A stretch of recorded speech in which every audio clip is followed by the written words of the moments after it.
বহুকাল আগের কথা। এক ছোট্ট গ্রামে বাস করতেন একজন অত্যন্ত দরিদ্র বৃদ্ধ। তার নাম ছিল আব্দুল্লাহ। সারা জীবন কঠোর পরিশ্রম করেও তিনি তেমন কিছুই সঞ্চয় করতে পারেননি।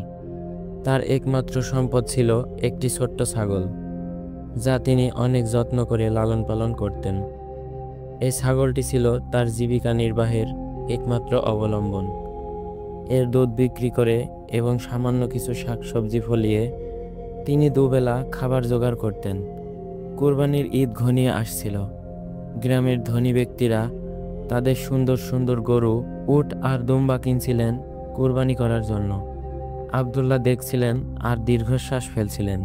তারও খুব ইচ্ছে ছিল আল্লাহর পথে কুরবানি করার, কিন্তু তার তো সেই সামর্থ্য ছিল না।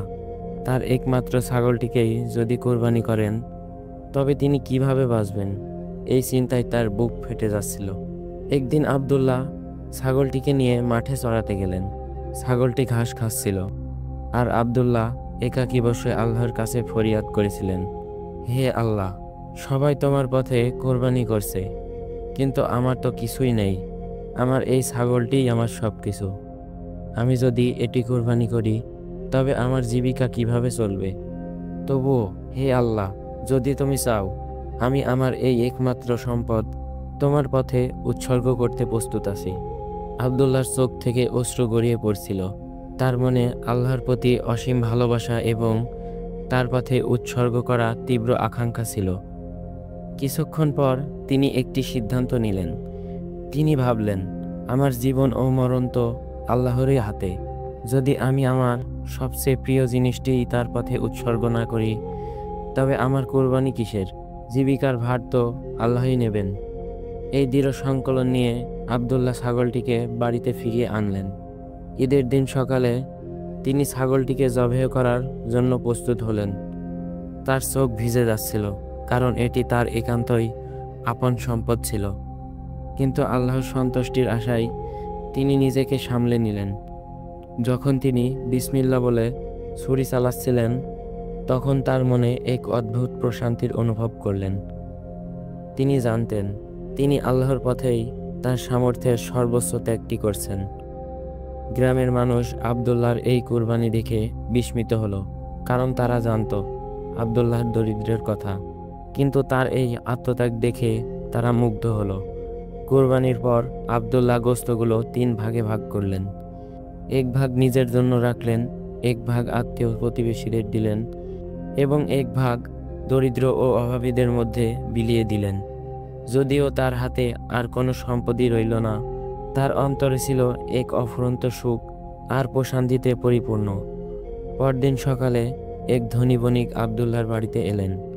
তিনি গ্রামের সবচেয়ে ভালো মানের ছাগল কিনতে চাচ্ছিলেন। তিনি আব্দুল্লাহর ছাগলের সুনাম অনেক আগে থেকেই শুনে আসছিলেন, কিন্তু এসে জানতে পারলেন আব্দুল্লাহ তার একমাত্র ছাগলটি আল্লাহর পথে কুরবানি করে দিয়েছেন। বণিকের মন এতে খুব নরম হলো।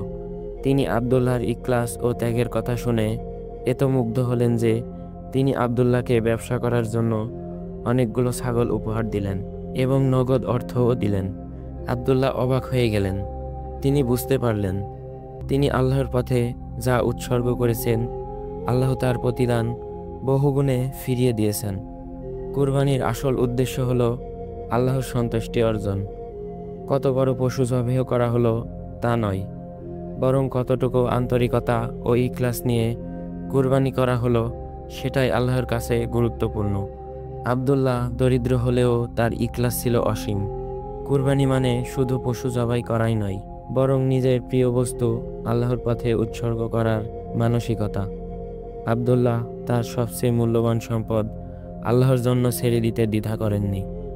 যখন আমরা আল্লাহর পথে কোনো কিছু ত্যাগ করি তখন আল্লাহ তার পক্ষ থেকে অভাবনীয় বরকত দান করেন। আব্দুল্লাহ মহান আল্লাহর ওপর পূর্ণ ভরসা রেখেছিলেন আর আল্লাহ তাকে নিরাশ করেননি। এই গল্পটি প্রমাণ করে যে কুরবানি কেবল ধনীদের জন্যই নয়, সামর্থ্য অনুযায়ী সবচেয়ে প্রিয় বস্তু আল্লাহর পথে উৎসর্গ করার প্রকৃত ইচ্ছাই হলো কুরবানি। আজকের সমাজে এমন দৃশ্য দেখা যায় যেখানে বিত্তবানদের অনেকেই কোরবানি দিচ্ছে না, অথচ অনেক গরিব মানুষ কষ্ট করে হলেও কোরবানি করছেন। কিছু বিত্তবান ব্যক্তি আমাদের সমাজে কোরবানির খরচকে অপচয় মনে করেন এবং তার চেয়ে অন্য কোনো খাতে বিনিয়োগকে বেশি প্রাধান্য দেন। আজকের ভিডিওর আব্দুল্লাহ চরিত্রে থেকে আমাদের অনেক কিছু শিক্ষা নেওয়া প্রয়োজন।